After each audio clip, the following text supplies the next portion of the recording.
Washington Times front page for Monday, July 22nd, 2024. Thanks for starting your week with us. I'm George Gerbo. In a truly rare moment in American history, President Biden announced he is dropping out of the 2024 presidential race, ceding to unrelenting pressure from fellow Democrats. Mallory Wilson, Tom Howe, and Susan Ferricchio report the move upends the race just weeks before early voting begins and leaves Democrats scrambling for a new ticket. Biden endorsed Vice President Kamala Harris to lead the ticket. The president had been facing pressure since a bad debate performance last month against Republican nominee Donald Trump, with Democrats believing his declining abilities and poll numbers would drag down the party and lead to inevitable defeat in November. Harris said in a statement, "I am honored to have the president's endorsement, and my intention is to earn and win this nomination." Stephen Dinan and Seth McLaughlin report Biden's endorsement of Harris gave her a leg up in the process, though some senior Democrats, most prominently former President Obama, did not immediately endorse her. Trump is the only major party candidate left in the White House race as he waits for Democrats to rewrite their ticket and nominate an opponent.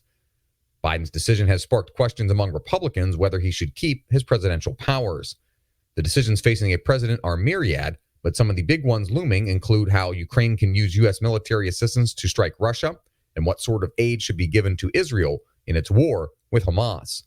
The president must also work with Congress on the annual spending bills, which are due by December 30th, though a stopgap measure is likely to be passed instead. Public officials are pushing back with complaints that school students are using smartphones for cyberbullying, video games, and more than just talking or texting with parents and family. Sean Salai reports New York Governor Kathy Hochul has become the latest public official to crack down on what she considers to be digital distractions from learning, promising to introduce a bill this month to ban smartphones in schools.